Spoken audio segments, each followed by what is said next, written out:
Okay, Assalamualaikum warahmatullahi wabarakatuh. Good morning, everyone. This is our third meeting, third meeting for TESOL Materials Development class. Last week, we already talked about materials and also tax. You already know the different, not the different, not only the difference, but also the types or the examples of text and also materials in language teaching. So today we are going to move on to the next discussions, that is tasks. So wait, wait, I cannot operate this. Okay, so this is the second part, actually the second part of our discussions from last week. Materials text, we already discussed them last week, and now we are going to get to know further about tasks in, of course, in materials development, in terms of materials development, and also in language teaching. Okay, so still I will go with this definitions, components, and also types and examples with this outline, so I will start with the definition of tasks first, and then components of tasks, and also types and examples. I will show you later the example from the textbook, and we will see together which one is the task, what is meant by a task there. So we try to connect the theory with the practice. Okay, the example. Okay, we will go to the definition first. I take the definition from Richard and Schmidt 2010 here. So task is an activity which is designed to help achieve a particular learning goal. So materials is everything around us. I mean, like everything, every single thing that can be used to learn a language. And then what is it? More specific than materials is text. So text consists of spoken and also written text. And we, as a teachers, for example, design an activity using the text to help learners achieve a goal, and that activity is called as a task. Okay, so you get my point here. So there will be correlations between text and also tasks. We use text to achieve the goal through the task. So the students are doing the tasks by using the text to achieve the goal. Okay, kita pelan-pelan ya. Okay, so Nunan, what is it? Nunan mentions two big pictures of tasks, namely real-world tasks and also pedagogical tasks. Last week we talked about authentic or real-world materials or real-world text already. Now, still we see or we meet this term again, real-world tasks, or Nunan call it as target tasks.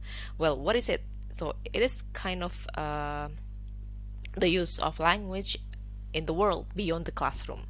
So the real world activities in the class, outside the classroom, real world activities using English, of course, say for example, like applying for a job. So when you want to apply a job for an English teacher in an international school, for example, and you need to use English as a language for everything, like for the application letter, for the interview sections, for example, that is real world tasks. So when what is it? That's one of the example, activity-nya namanya adalah real world tasks. Text-nya adalah job applications misalnya. Okay. The second one is pedagogical tasks. Still, when we say pedagogy, it's always related to the classroom. So tasks that is used or that is designed for the classroom purposes. So that is pedagogical tasks.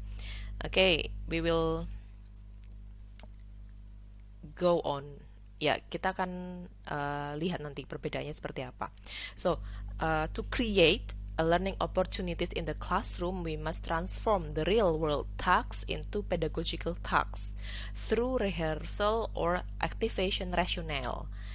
For example, so I gave you example for what is it? Job applications ya tadi ya. So, for example, like job application one. So, when someone or when you would like to apply for a job in an international school or in a multinational company, for example, and you need to use English as the medium, as the language for the job applications letter, for everything, for the document that you need to prepare, for example, for your CV and so on. That is the real world task. But what to do to make the students are familiar with this kind of tasks? Then you need to modify the tasks to the classroom conditions. For example, like this one, the teacher asks the students to write a resume and exchange it with a partner. So they make riwayat hidup ya, and then exchange it with their friend, and their friend will give comments, suggestions, recommendations, feedback, and so on. And then this task is modified because it is not identical, or it is not really the same with the actual process of applying job in real life. So when you apply for a job, for example, you will not do it with your teacher at school, right? You just send the letter to the company or to the school or to the institutions, probably without asking your friends to give you comment, to give comment to your applications letter, for example. But this kind of task is designed in the classroom to give experience to the students about the real world tasks and also real world activities. Okay, can you get my point? Okay, that's one example. Another example. So this one, okay, the previous one, this one, asking the students to write a resume, this one is rehearsal rational. So to rehearse, kayak apa sih, gladi dulu lah, misalkan anak SMK kayak gitu ya. Anak SMK itu kan dipersiapkan memang untuk bekerja, kemudian ada teks, ada kompetensi di KIKD itu untuk teksnya berupa application letter. Nah, diajarin lah untuk bikin application letter yang bagus, kemudian untuk kayak semacam gladi resik ya, sebelum dia kemudian nanti setelah lulus akan melamar kerja misalnya. Tapi aktivitas untuk menggunakan job application ini di kelas ini dimodify dulu sebelum dia kemudian nanti apply job yang beneran kayak gitu. Rehearsal. Nah, kalau yang kedua adalah activations. Jadi gimana sih di sini mencontohkan, ini kan kayak semacam real world, tapi ya memang sedikit ini ya, mungkin jauh dari bayangan kita juga ya. Jadi the teacher di sini asking the students to imagine, like, okay, so students imagine we are now in a big ship, and then the ship is sinking, and then we are now stranded at an island. No one knows that this island, we don't know where it is, for example, because it's in the middle of the oceans. And then we only have 10 items to choose, and what items will you choose? Okay, so to survive. So that's one of the example of activation skill ya, like di sini bukan rehearse kayak gitu kan. Ini kan kita nggak pernah mempersiapkan diri untuk tiba-tiba kita naik kapal terus kapalnya tenggelam gitu kan. Naudzubillah ya, jangan sampai, itu kan disaster ya. Tapi ini kayak cuma untuk activation aja. Kejadian kayak gini mungkin akan, maksudnya mungkin bukan akan, sorry, mungkin bisa terjadi kayak gitu di real life kayak gitu kan. Tapi di sini tujuannya adalah untuk aktivasi skill, kemampuan si siswanya. Misalkan untuk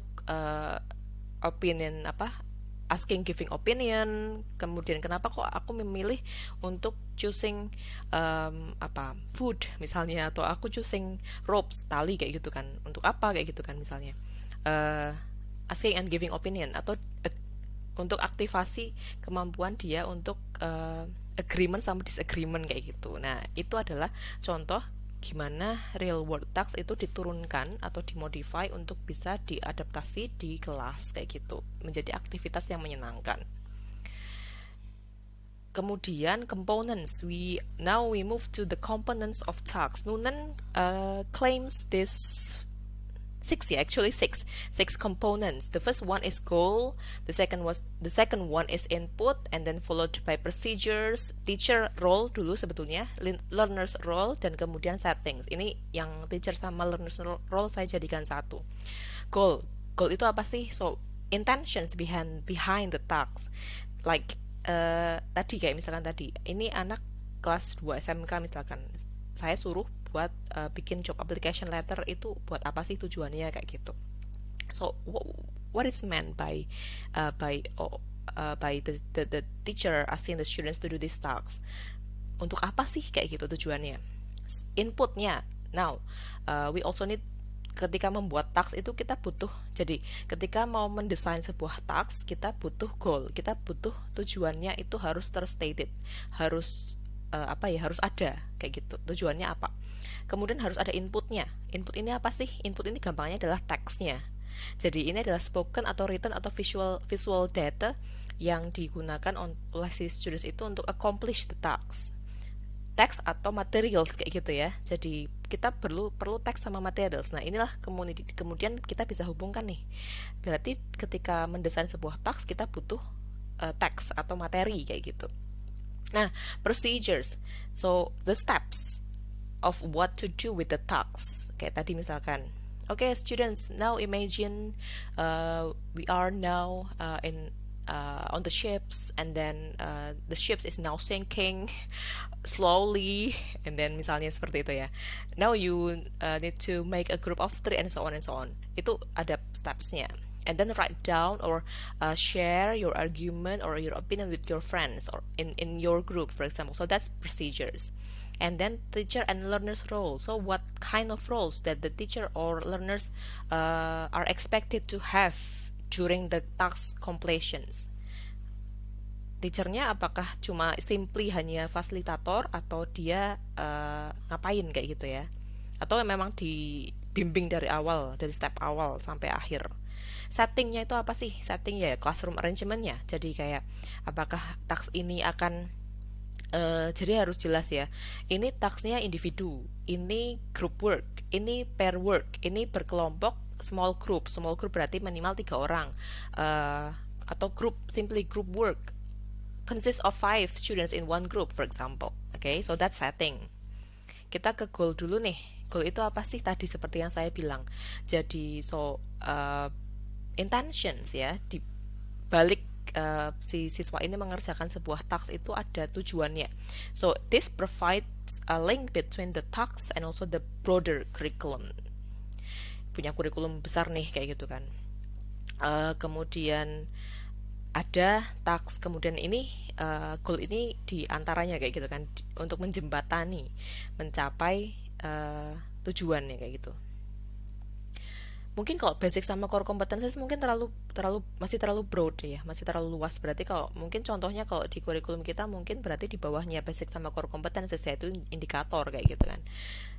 Atau kalau di Noonan dia mencontohkannya adalah CEFR. Have you ever heard about this? CEFR. So this is Common European Framework of References. Kalau pernah ikut tes TOEFL yang ITP, itu di sertifikat Anda biasanya di baliknya itu ada keterangan level Anda tuh ada di mana. C1, C2. Enggak, kalau C2 native ya, enggak ada. Kalau di TOEFL ITP enggak ada C2. Paling tinggi C1, A1, A1, A2, B1, B2, C1, C2 kayak gitu. Itu adalah CEFR. Semakin tinggi C2 itu yang paling native gitu ya, paling mendekati native, paling fluent lah pokoknya. A1, A2 itu masih beginner ya. B1 intermediate, upper intermediate B2, kemudian advance sudah C1. So that is the level. Jadi masing-masing level itu punya goal sendiri. Nah, biasanya textbook yang dari luar, Cambridge, Oxford, atau mungkin dari Europe itu dia goalnya itu mengacu ke CFR biasanya. Kayak gitu. Jadi mengacu ke mana kayak gitu. CFR ada panduannya sebetulnya. Dan enak sekali sebetulnya ketika membuat materi itu mengacu ke CFR kayak gitu kan. Saya pernah dulu juga. Tapi sayangnya kurikulum kita kan tidak apa ya, belum mengadaptasi CFR, jadi so it's a bit different. I mean like the goals between curriculum 2013 and also CFR, but that's okay. Ini pengetahuan untuk Anda sangat bagus ya. So if you want to know about this further, you may Google this. So, input. Nah, kalau input tadi adalah data ya, visual data, spoken data, written data yang digunakan oleh si learners untuk accomplish the task. Nah, gampangannya ya kalau misalkan, ini gimana sih? Gak bisa diturunin. Ya, gampangnya kalau misalkan, apa namanya, ketika mengerjakan task, butuh sebuah materi kayak gitu ya. Nah, ini adalah teks atau materinya yang digunakan untuk si siswa ini mengerjakan atau menyelesaikan sebuah task. Articles, report, radio, television scripts, puppet, news stories, reports, sampai recipes juga ada, minutes of meetings juga ada kayak gitu ya. Next. Wait.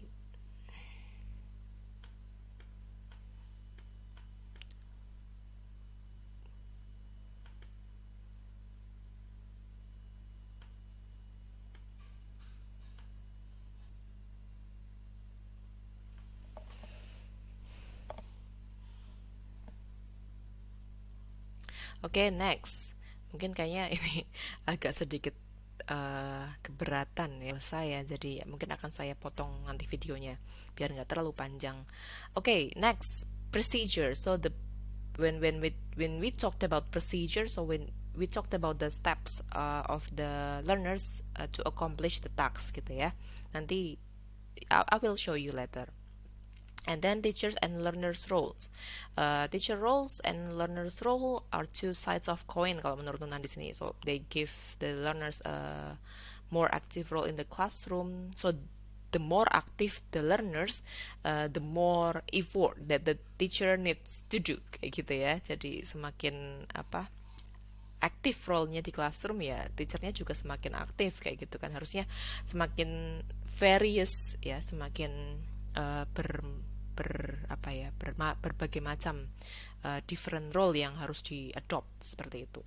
Nah, kalau di sini disampaikan at least the teacher, well, many other arguments said about the teacher roles in the classroom, but mainly at least these three roles are needed to to be owned by the teacher. So teacher can be a facilitator, they can also be participants, observers, and also learner. I think I will end this video here first to make it, I don't know, yeah, to make it easy for you to understand. Yeah, we'll continue the next discussions in the next video. Thank you.